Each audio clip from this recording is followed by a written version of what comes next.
ഒരു 10-20 കൊല്ലം മുമ്പ് സിറാജുൽ ഹുദ തുടങ്ങിയ കാലത്ത് ഞാൻ അവിടെ ഒരു ചെറിയ വീട്ടിൽ ഇങ്ങനെ ഇരിക്കുമ്പോ, അന്ന് ബിൽഡിങ്ങുകളായിട്ടില്ല, പള്ളിയായിട്ടില്ല, ഒന്നും ആയിട്ടില്ല, ഒരു ചെറിയ വീടുണ്ട്. ആ വീട്ടിലിങ്ങനെ ഇരിക്കുമ്പോ ഒരു സാധു മനുഷ്യൻ വന്നിട്ട് എന്നോട് പറഞ്ഞു, എന്റെ ചെറുപ്പക്കാരെ, നിങ്ങൾ ചിന്തിക്കാനാണ് ഞാനിത് പറയുന്നത്.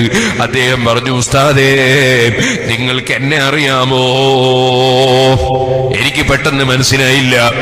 എനിക്ക് അദ്ദേഹത്തിന്റെ പേര് പറഞ്ഞു തന്നു. എന്നിട്ട് പറഞ്ഞു, നിങ്ങൾ ഓതിപ്പടിച്ച പുല്ലൂക്കരയിലാണ് ഞാൻ. എന്നിട്ട് പേര് പറഞ്ഞു തന്നപ്പോ അതാ എനിക്ക് അദ്ദേഹത്തെ ഓർമ്മ വന്നു.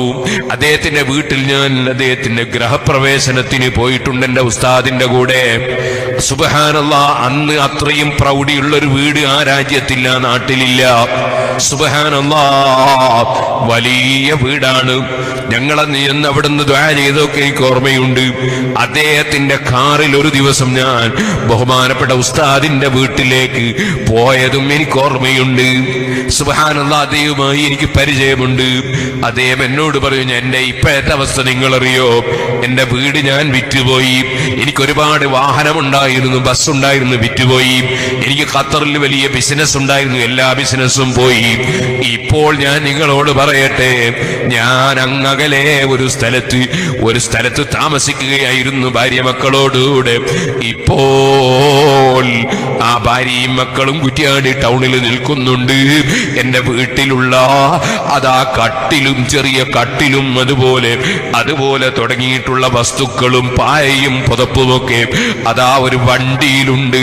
തൽക്കാലം അതൊന്ന് എനിക്ക് ഇറക്കി വെക്കാൻ നിങ്ങളൊരു സ്ഥലം സൗകര്യം ചെയ്യുമോ? ഞാനിത് കേട്ടപ്പോൾ അന്താളിച്ചു പോയി. ഞാനിങ്ങനെ ചോദിച്ചു, എന്താണ് ഇങ്ങനെ സംഭവിക്കാൻ കാരണം? സുബ്ഹാനല്ലാഹ്, പലതിനും പല നിമിത്തമുണ്ടാകുമല്ലോ. സുബ്ഹാനല്ലാഹ്, ഞാൻ അദ്ദേഹത്തിന് തൽക്കാലം ഒരു സൗകര്യം ചെയ്ത് കൊടുത്തിട്ട് അദ്ദേഹത്തിന്റെ കുടുംബത്തിൽ ആരുണ്ടെന്ന് അന്വേഷിച്ചു. ഉമ്മയുണ്ടെന്നറിഞ്ഞു. ഞാൻ ഉമ്മയുടെ സമീപത്തൊരാളെ പറഞ്ഞയച്ചു. എന്താണ്? സുബ്ഹാനല്ലാഹ്, നല്ല പ്രൗഢിയുള്ള വീട്ടിൽ താമസിക്കുമ്പോ ഉമ്മാനോടെന്തോ അതബ് കേട് പറഞ്ഞുപോയി. ഉമ്മാമ ചെറിയ കുട്ടിയെ നിലത്ത് വെച്ചപ്പോൾ ഉമ്മാമയോടൊരൽപ്പം കസർത്ത് സംസാരിച്ചു പോയി. ഉമ്മ ആ വീട്ടിന്റെ മുറ്റത്തോ മറ്റോ തുപ്പിപ്പോയപ്പോൾ അതിനെ വല്ലാത്ത ഗൗരവത്തിൽ ചോദിച്ചു പോയി.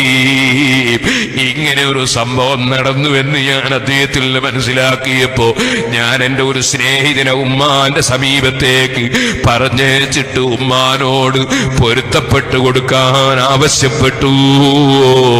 എന്റെ ചെറുപ്പക്കാരെ, ഉമ്മ ബാപ്പയുടെ പൊരുത്തം അതൊരു വലിയ കാര്യമാണ് കേട്ടോ, വലിയ സംഗതിയാണ് കേട്ടോ. നമ്മൾ എത്ര വലിയ ഡോക്ടറായാലും, എഞ്ചിനീയർ ആയാലും, പണ്ഡിതനായാലും, എത്ര വലിയ പണക്കാരനായാലും, എത്ര വലിയ അധികാരിയായാലും ഉമ്മ ബാപ്പമാരെ വല്ലാതെ പരിഗണിക്കണം കേട്ടോ. അവരെ പൊരുത്തം വേണം കേട്ടോ. അത് ദുനിയാവിലേക്കും ആഖിറത്തിലേക്കും വലിയ സമ്പാദ്യമാണ്.